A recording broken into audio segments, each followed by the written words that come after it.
ձեզ, շնորհակալ եք, որ եկաք տաղավար, մի քանի թեմաներ եք առանձնացրել, թե քարոզարշավի շրջանակներում ենք գտնվում, եւ այսպես Նիկոլ Փաշինյանը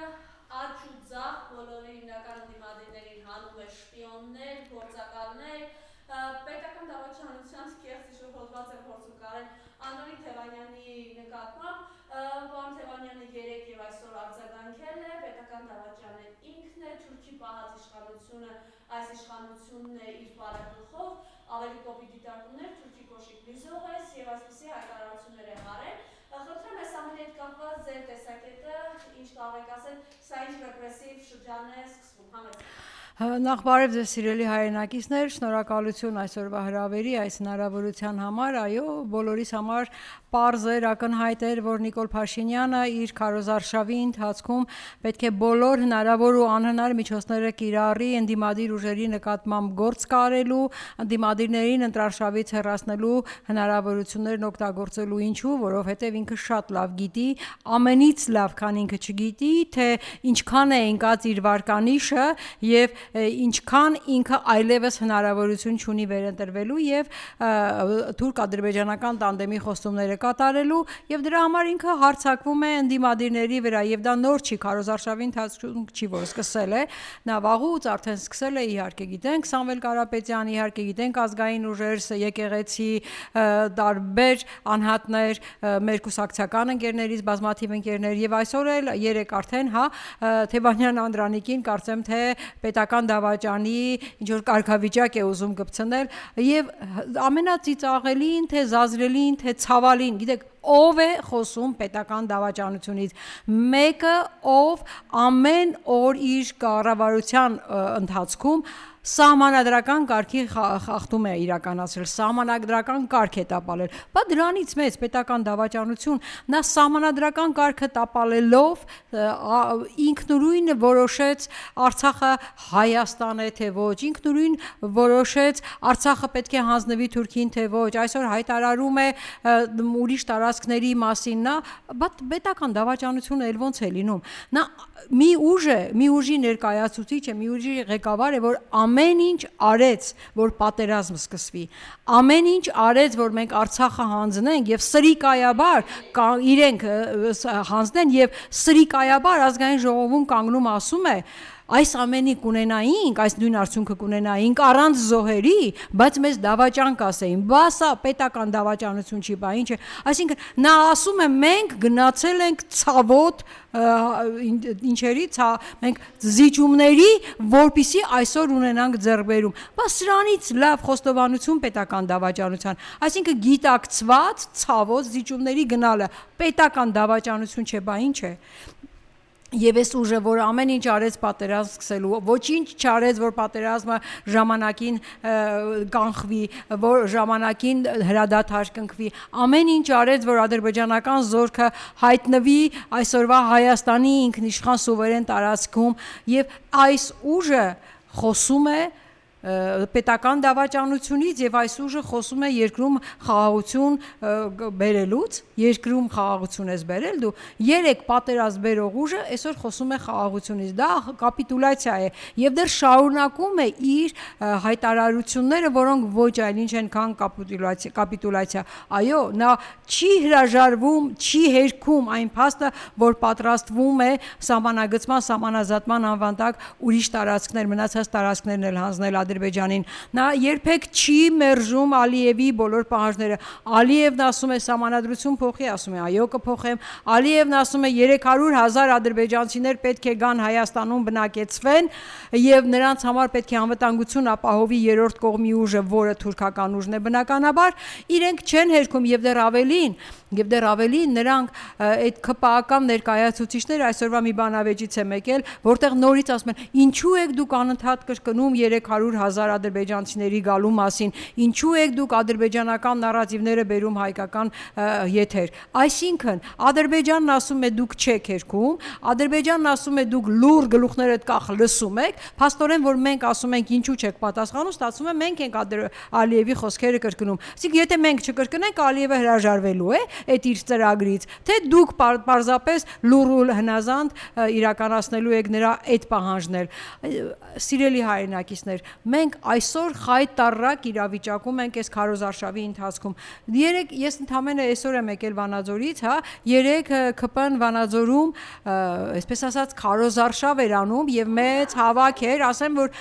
ժողովուրդ կար եւ հետաքրքիրը գիտեք ինչն էր, Վանաձորցին այնքան ավտոբուս տեսա ոչ վանաձորյան, որ կյանքում չէր տեսել։ Հասկանում եք, այդ ակնհայտ երևում էր, թե որ գյուղից քանի հոգի է եկել, որովհետև եթե ասենք որևէ մեկը փորձեր համարներ առանձնացնել, այս էլի եմ ասում, Վանաձորի փողոցներում այնքան ավտոբուս էր հայտնվել ոչ վանաձորյան, որ դրանից լավ ապացույց, որ ուրիշ տեղից են եկել մարդիկ, ավելին չէր կարող լինել։ Եվ ինքը ասում է,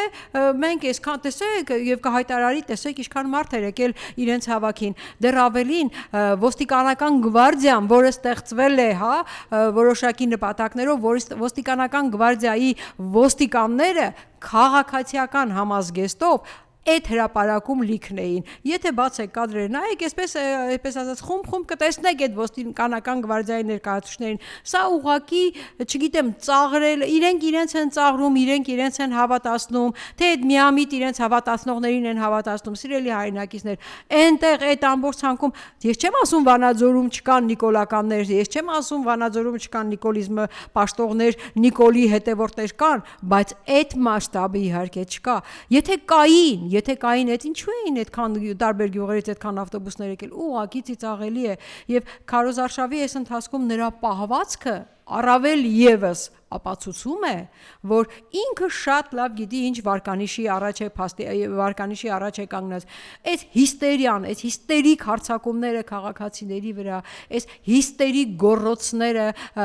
կանանց, մյուսների վրա, սա միակ ապացույցն է այն բանի, որ իրենք այլևս գիտակցում են, որ վերընտրվելու շանսեր չունեն։ Ինչ է գոռում, հա, ինչ է ասում է, դուք ինչու եք կենթանի մնացել, այդ ոնց է որ դուք կենթանի եք մնացել, մնում է ասի դու այդ ինչի պիտի կենթանի մնայիր, որ գայիր իմ դեմ պայքարեր, սա է ասում փաստորեն։ Եվ այսօր կարծեմ Տիգրան Ավինյանը չեմ հիշում ինչ է ասել, հա, որ ես Ստեփանակերտում եմ եղել, ես իմ գործունեությունն եմ պաշտոնական այնտեղ իրականացրել, հա, եթե կարելի է, որովհետև մոտավորապես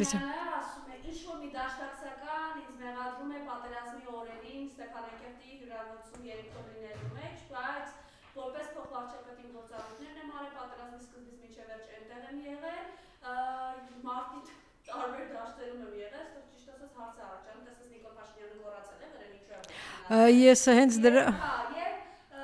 իսկ ուրեր դաշնակցականները վերնախավը կարող է Երևանում նոյեմբերի 9-ին սարքում պատրաստումից ինչ-որ բաներ, պարզապես այդ Ավինյանին պետք է ասել, որ դաշնակցականները մի բան որոշեն ու սարքեն, հաստատ կանեն։ Եթե նրանք որոշած ու սարքած լինեին նոյեմբերին, դուք այլևս կառավարություն չեք լինի, ցավոք սրտի, դուք դեռ շարունակում եք կառավարություն մնալ։ Եթե դաշնակցականները որևէ բան ծրագրեին նմանատիպ բան, դուք հաստատ այլևս իշխանություն չէիք լինելու։ Գիտեք ինչ, դաշնակցությունը այո, գնում է, ամեն ինչ անում է իշխանափոխության, բայց ամեն ինչ անում է իշխանափոխությունը օրենսդրական ճանապարհով լինելու, ոչ թե այդպիսի ձեր նման վայրագ բռնությունների ճանապարհով։ Դաշնակցությունը այո, արել է, անում է ու անելու է ամեն ինչ, որ դուք վռնդվեք իշխանությունից, բայց օրինական ճանապարհով, եւ այս ընտրությունները դրա համար լայն հնարավորություն են տալիս։ Հետաքրքիր է այդ Ավինյանին օրինակ ասենք Փաշինյանը կամ Սուրեն Պապիկյանը չեն ասել, բա ինքը ո՞նց է որ կենթանի է մնացել, այդ ինչու չի զոհվել, այդ ո՞նց եղավ որ ինքը կենթանի է մնացել, որ այսօր գա ու դաշնակցականին պատասխանի, ինչպես Փաշինյանը կամ Պապիկյանը այսպես հոխորտալով խոսում են մեր քաղաքացիների, ասենք Օսիպյանի, մյուսի մասին, թե այդ ո՞նց եղավ որ դուք կենթանի եք մնացել։ Ավինյան, բայց ո՞նց եղավ որ դու կենթանի մնացիր ու կարողանում ես այսօր դաշնակցականին պատասխանել։ Այդ հարցի պատասխանը դու տվել ես Սուրեն Պապիկյանին կամ Փաշինյանին։ Փորձիր տալ եւ փորձենք հասկանալ այդ ոնց եղավ որ ամբողջ ընթացքում այնտեղ լինելով պատերազմի տարբեր հանգրվաններում լինելով դու կենթանի ես մնացել եկել ես ու դեռ շարունակում ես իշխանություն վայելել երկիրը թուրքին հանձնելու գործողությունները շարունակել։ Սիրելի հայրենակիցներ, այսօր մի հանդիպում էր նաև, որտեղ գիտեք ինչ, ես այդ հանդիպման ժամանակ ուղղակի ամեն վարքյան զարմանում էի, թե ԿՊԱ-ականները ինչքան այսպես հեշտությամբ ու մեղմ ասած ցինիկաբար էին խոսում Արցախը հանձնելու մասին։ Գիտեք ինչ, նրանք ասում են դուք մեզ մի ասեք, որ մենք Արցախը հանձնել ենք, դուք մեզ մի ասեք Ազգադավ, դուք մեզ հող հանձնող մի ասեք, լավ, բա ինչ ասենք, եթե հողը դուք եք հանձնել, Արցախը դուք եք հանձնել, եւ դեռ ավելին ասում եմ, լավ, դուք գոնե այսօր չեք խոսում արցախահայերի հետ վերադարձի իրավունքի մասին, падգամավորներից մեկն ասում է, ազատ է, թող գնա, հա, այդպես է, այսինքն դուք ձեր գործը արեցիք, երկիրը հանձնեցիք Թուրքին, Արցախը հանձնեցիք Թուրքին, հիմա արցախցիները թող իրենց ուժով վեր կենան գնան, բա որ այդ արցախցիներին եք թողում, բա հանձնելը ինչու ձեզ ինքնուրույն հենց այնպես դուք արեցիք, այսինքն դուք ծրագիր ունեիք, հիմա էլ ասում եք, դե վեր կացեք գնացեք, ով ա ձեր ձեռքը բռնել, ով ա ձեզ պահել, վեր կացեք գնացեք, շատ ցինիկաբար նման նախադասություններ ասողները այսօր պետք է հեռանան այս իշխանությունից։ Սիրելի հայրենակիցներ, ես նաև ուզում եմ խոսել այն խոստումների մասին նորից ու նորից, որոնք իրենք խոստացել են ու չեն կատարել եւ այսօրվա նոր իրենց խոստումների մասին, ոչ թե խոստումների, այլ իրենց քարոզարշավի հիմնական թեզերի մասին։ Իրանք քարոզարշավում 3 հիմնական թեզով են ներկայանում հանրությանը։ Իրենք բարձրացրել են թոշակները, իրենք առողջության ապահովագրության համակարգ են ներդրել եւ իրենք խաղաղություն են բերել մեր ժողովրդին։ Նախ թոշակների մասին, այսինքն դուք թոշակները բարձրացրել եք ապրիլի 1-ին 10,000-ով, բայց չեք ուզում բարձրաձայնել այն մասին, որ փետրվարին հայտարարած բարձրացումների մասին այդ հայտարարությունները արդյոք արդեն 30,000 թանկացում բերեցին ապրանքների վրա եւ թոշակառուն, որ ստանում է 10,000-ը չի կարողանում այդ 10,000-ով ծածկել միայն այդ 2-3 ամսվա 30,000 թանկացումները եւ թոշակառուների հետ երբ որ քարոզարշավի ընթացքում խոսում եմ, գիտեք, այնպիսի նախադասություններ են մեկ-մեկ ասում մեր թոշակառուները, որ չգիտես ծիծաղես, թե չգիտես լաս, գիտեք, երբ որ թոշակառուին հարցում են, բալա, բա դուք 10,000 թոշակ եք ստացել 10,000 թոշակ եք ստացել, միթե դա ձեզ չի օգնել, թոշակառուներից մեկը պարզվեց, որ նաև համացանցով է ասեց, ինչի տիկին Գյուրեղյան դուք չեք լսել, որ ես ասել եմ ծաղիկ եմ առնելու իրանց վրա դնեմ այդ 10,000-ով, այսինքն հասկանում եք դուք թոշակառուներին ինչ օրն եք գցել եւ դուք այսօր թոշակառուի 30 եք թոշակառուի 30-ին նայելու եւ դուք այսօր թոշակառուին ասում եք մենք ձեր բոլոր խնդիրները լուծել ենք դուք խոստացել եք միջին կենսաթոշակը դարձնել նվազագույն սպառողական զամբյուղին հավասար նվազագույն սպառողական զամբյուղը 86,000 է արդեն անցել առողջապահության նախարարության մեթոդաբանությամբ իսկ ձեր բարձրացրած թոշակներով եւ հետ վերադարձով ընդամենը 63,000 այդ դուք ում եք ծաղրում ել չեմ հաշվում որ այդ 86,000-ի մեջ այդ թանկացումները այդպես ակնհայտ երևում են։ Դուք խոստացաք նվազագույն աշխատավարձը դարձնել հավասար նվազագույն սպառողական զամբյուղին, նվազագույն աշխատավարձը այսօր 75,000 է եւ անընդհատ գովերգում եք, այդպես թմկահարում եք Հայաստանում միջին աշխատավարձը 309,000 դրամ է։ Դուք հաշվել եք, գոնե թվաբանությունը ներկայացրեք ժողովրդին, սիրելի հայրենակիցներ, 300,000-ից ցածր ստացող աշխատողների թիվը 70%-ն է, եթե ոչ 75 աշխատողների, իսկ նվազագույն աշխատավարձ ստացողների եւ մինչեւ 120,000 ստացողների թիվը ձգտում է 400,000-ի։ Ինչու եմ ես 120,000-ն առանձնացնում, որովհետև իրենք այսպես թմկահարում են, չէ, Եվրոպա գնալը, իսկ եվրոպական խարտիայի պահանջներով նվազագույն աշխատավարձը պետք է լինի միջին աշխատավարձի 40%-ը, հակառակ պարագայում աշխատողը համարվում է աշխատող աղքատ։ 300,000-ի 40%-ը 120,000-ն է։ Փաստորեն ըստ էության մեզ մոտ իրենց 870,000-ի 400,000-ը աշխատող աղքատներ են եւ այսպես խոսում են իրենք տնտեսությունը զարգացնելու կյանքի որակը բարձրացնելու մասին եթե մեր աշխատողների ուղիղ կեսը աշխատող աղքատ է ինչ բարեփոխումների մասին եք խոսում։ Այսօր անընդհատ թմկահարում են առողջության ապահովագրության համակարգի ներդրումը։ Սիրելի հայրենակիցներ, շատ լավ բան է, որ այդ համակարգը ներդրվել է, բայց մի հարց ես անընդհատ տալիս եմ, հենց այսօր էլ անձնաժողովի նիստում այդ հարցը տվեցի, էլի պատասխան չստացա։ Առողջապահության ապահովագրության համակարգը ներդրվում է ոչ թե կարճաժամկետ, այլ ընդհանրապես երկարաժամկետի համար։ Հիմա առաջի եռամսյակից հետո արդեն 2.9 միլիարդ պարտք են վերցրել, որպեսզի առաջի եռամսյակի ծախսերը այդ ապահովագրական փոխհատուցվեն 2.5-ը պահուստային ֆոնդից, 400,000-ը տարբեր ծրագրերից, 300,000-ը հանրային առողջության պահպանման ծրագիրն է, 100,000-ը դեղ ապահովման ծրագիրը եւ 3-րդ, 4-րդ եռամսյակներում բյուջեում այդ երկու ծրագրերի դիմաց գրած է 0 դրամ, այսինքն 3-րդ եւ 4-րդ եռամսյակների հանրային առողջության պահպանում եւ դեղապահովում ծրագրերի համար նախատեսված գումարները 0 են։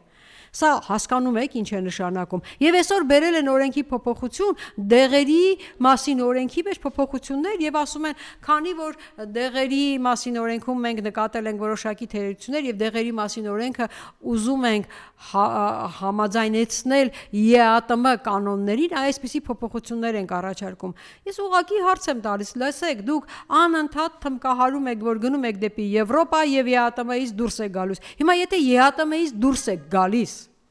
այդ դեպքում ինչի եք մեր օրենքները ԵԱՏՄ-ի կանոններին համապատասխանեցնում։ Եվ մայիսի 28-29-ին Աստանայում ԵԱՏՄ-ի նիստ է լինելու, որտեղ հայտարարվել է արդեն Օվերչուկի կողմից, որ քննարկվելու է Հայաստանի ԵԱՏՄ-ին անդամակցության հարցը։ Այսինքն դուք պետք է հստակ պատասխան տաք, վերջապես հրաժարվում եք ԵՄ գնալու ձեր չիրականացվող ծրագրից, մնում եք ԵԱՏՄ-ում, թե չէ, այդ մարդիկ այդ պատասխանին են սպասում, ԵԱՏՄ-ի նիստը ձեր այդ հարցի պատասխանին է սպասում, եւ դուք փաստացիորեն, ես ասում եմ կառավարության ներկայացուցիչին այդ հարցիկ, փաստորեն կարող եմ մի բան գիտեք, որ չեք հրաժարվելու, ԵԱՏՄ եք գնալու, հրաժարվելու եք ԵՄ գնալու այդ գծագրից, դրա համար եք օրենքները փոխում։ Հակառակ պարագայում ինչի եք այսպես ափալ-թափալ, ես քանի տարի մենք ԵԱՏՄ-ի մեջ ենք, օրենքը չէիք համապատասխանեցրել, հիմա որոշում եք համապատասխանեցնել, իհարկե պատասխան չունեն կառավարության ներկայացուցիչները, որովհետև իրենք երբ որ խոսում են, այսօրվա խոսքը երեկվա խոսքին հակասում է, իրենք երկարաժամկետ քաղաքականության մշակման արդյունքում չեն խոսում են նախադասություն, խոստանում են մի բան, որ այս պահին մենակ իրենց հարմար է ուղակի խոսելու համար, թե հաջորդ պահին ինչ կլինի, դրա մասին չեն մտածում, այսպես գովերքեցին ԵՄ են գնում, եւ երբ հարց եմ տվել, ինչ եք արել այդ ԵՄ գնալու ճանապարհին, այդ ինչ փոփոխություններ, ինչ բարեփոխումներ եք արել, որի արդյունքում դուք ԵՄ եք գնում, ԵՄ եք գնալու այդ մեկնարկը հայտարարել եք եւ չէիք կարող առանց այդ օրենքի ոչ մի փաստացի, ոչ մի փաստարկ չունեն, պարզապես խոսքեր, ժողովրդին խաբում են ամեն ինչում, խոստացան այդ խոստումներից եւ ոչ մեկը չկատարվեց։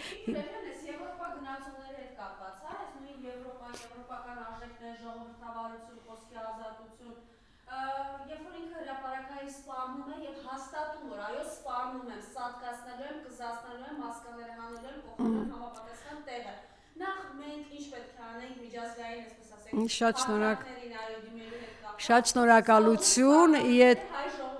շատ շնորհակալություն այդ հարցը ինձ հուշելու համար, որովհետև ես մի քանի օր առաջ Վանաձորում հանդիպեցի ԵԱՀԿ դիտորդական առաքելության, երկարաժամկետ առաքելության ներկայացուցիչների հետ, ովքեր եկել էին Վանաձոր եւ իրենք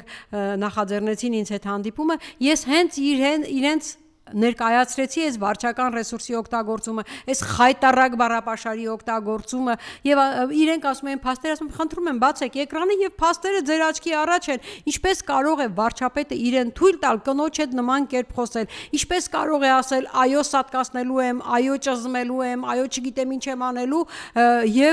եւ դա համարվի նորմալ քարոզարշավ, բա դա վարչական ռեսուրսի կիրառում չէ, բա դա լկտի պահվածք չէ, ինչ է, սա լկտի պահվածք է, ոչ ընդհանրապես վարչապետի եւ ոչ էլ ընդհանրապես քարոզարշավ իրականացնող որևէ կուսակցության որևէ անդամի պահվածքին հարիր չէ, հասկանում եք, սա խայտառակություն է եւ զարմանում եմ, որ քպայականները եւ նիկոլիզմի ցավով տարապողները, նիկոլիզմը քարոզողները չեն ուզում տեսնել կամ չեն կարողանում տեսնել այս բացը կամ գովերքում են դեռ ավելին, իրանք հպարտանում են, որ իրենց ղեկավարը այդպիսի բառապաշար է օգտագործում եւ այս բառապաշար ունեցողը գնում է ԵՄ եւ ԵՄ խելոք ընդունում է։ Ես ԵԱԿ-ի էդիտորների առաջ հետը հարցը դրեցի, արդյոք դուք չեք հոգնել ձեր երկակի ստանդարտներ կիրառելուց։ Իրենք ասեցի դուք գտնվում եք Վանաձորում, որտեղ դուք ընտրությունների ընթացքի դիտորդական առաքելություն եք իրականացնում, բայց արդյոք ձեզ չի հետաքրքրում ընտրությունների արդյունքները ինչպես են կյանքի կոչվում կիրարկվում, ինչպես օրինակ Վանաձորում 21 թվականի ընտրությունների արդյունքները մինչև հիմա չեն կիրարկվել, մինչև հիմա այդ ընտրությունների արդյունքով ձևավորված մենք համայնքի ղեկավար չունենք, ավականի չունենք, ինչու չեք դրան արձագանքում, ինչու եք այսպիսի քար լռությամբ ոչինչ չտեսնելու կարգադիրք ընդունում, չէ որ սա լրիվ հակասում է ձեր եվրոպական կանոններին, ձեր եվրոպական այսպես ասած ժողովրդավարությանը, բա ուր է ձեր ժողովրդավարությունը, երբ ժողովրդի ընտրության արդյունքում ընտրված ղեկավար չկա Վանաձորում, ժողովրդի ընտրության արդյունքում ղեկավար Գյումրիում կալանավորված է, Փարաքարում սպանված է, Ալավերդում փոխված է եւ ինչու սրա մասին ձայն չեք անում, որտեղ մինչև երբ եք երկակի ստանդարտներ կիրառելու եւ ինչ է նշանակում գնում ենք Եվրոպա։ Եվրոպան նախ ձեզ չի ընդունում, երկրորդն էլ ձեր առաջ երևի ուրիշ պահանջներ է դրել, ես չգիտեմ ինչ պահանջներ է դրել։ Առաջին հարցը, որ նրանք հայտարարում էին, բա դուք համաձայն եք, ԵԱՀԿ-ն եկել է մեր ընտրությունների արդյունքները դիտարկելու առաքելությունը։ Եվ մեզ բա դուք համաձայն եք, որ ռուսական զորքը այստեղ է գտնվում, բա դուք համաձայն եք, որ այո, համաձայն ենք, քանի դեռ նա մեր ինքնիշխանությանը, մեր սուվերենությանը չի խանգարում, եւ քանի դեռ ինքը հնարավորություն է ստեղծում որոշակի անվտանգություն ապահովել, ինչ է մեր ապահովագրությունը, երաշխավոր ապահովության ու խաղաղության Ադրբեջանն է, Թուրքիան է, ոչ Ադրբեջանն է, ոչ Թուրքիան է եւ հայ ժողովուրդը հավաքական միտքը երբեք Թուրքիային ու Ադրբեջանին չի ընդունելու որպես խաղաղության երաշխավոր։ Եվ երրորդ բանը, որի մասին սրանք անընդհատ խոսում են, խաղաղությունն է։ 3 պատերազմ բերած ուժը խոսում է խաղաղություն ապահովելու մասին։ 3 պատերազմ ուժը ամեն ինչ արեց այս ուժը, ամեն ինչ արեց, որ պատերազմ լինի, ոչինչ չարեց, որ հրադադար լինի, ոչինչ չարեց, որ մեր զոհերը քիչ լինեն, եւ դեռ ավելին եկավ ազգային ժողովի ամբիոնից հայտարարեց, թե նույն արդյունքները կունենային առանց զոհերի, բայց իրենց դավաճան կասեին, այդ ում երեխաների զոհերի հաշվին դուք այդ հայտարարությունն արեցիք։ Այսինքն դուք պատերազմ բերեցիք, զոհեր առաջացրեցիք, որպիսի հետո ցավեցնեք այդ նույն զոհերը հիշեցնելով մեր ժողովրդին։ Եվ հիմա ամեն հարցը, հենց որ հարց է բարձրանում, դուք հիշեցնում եք զոհերին եւ դուք ցավեցնում եք մեր ժողովրդին եւ ասում եք, այ եթե մենք այս ինչը չհանձնենք, նորից զոհեր կունենանք, այ եթե մենք այս ինչը չհանձնենք, մենք նորից պատերազմի առաջ կկանգնենք, եթե մենք սահմանադրական մեծամասնություն չունենանք, պատերազմ կլինի։ Այդ ինչ խաղաղություն է, երբ որ մեկ անձից է կախված։ Այդ ինչ խաղաղություն է, երբ կախված է կոնկրետ Նիկոլն է իշխան։ Եթե խաղաղություն է երկու երկրների մեջ, դա կապ չի ունենալու Նիկոլն է, Պողոսը, թե Պետրոսը իշխանության գլուխ։ Իսկ Ադրբեջանը հայտնել է այդ մասին, որ ինքը խաղաղության կողմնակից է եւ եթե ինքը խաղաղության կողմնակից է, ինչու է ամեն մի նոր օր մի նոր պահանջ դնում եւ դուք էլ գլխիկոր այդպես իրականացնում եք։ Սա խաղաղություն չէ, սա կապիտուլյացիա է, սիրելի ժողովուրդ։ Եվ քանի դեռ սրանք են իշխանության, քանի դեռ ԿՊ-ն իշխանության է, այս ազգադավ պետականական ֆրակցիան իշխանության է, մենք ունենալու են կապիտուլյացիայի հետագա փաստեր։ Սիրելի ժողովուրդ, այլևս եկել է օրը, որ գնանք ընտրության եւ մերժենք այս կապիտուլյանտներին։ Սիրելի ժողովուրդ, այս ընտրությունը պարզապես ընտրություն չէ, պարզապես ընտրություն չէ իշխանության համար։ Այս ընտրությունը սուվերեն ինքնաշխան Հայաստան ունենալու, թե թուրքական վիլայետ ունենալու։ Սա ընտրություն է, ազգային պետականամետ իշխանություն ունենալու, թե պետականական դավաճան իշխանություն, հող հանձնող իշխանություն ունենալու։ Սա ընտրությունն է իրենց խոստումները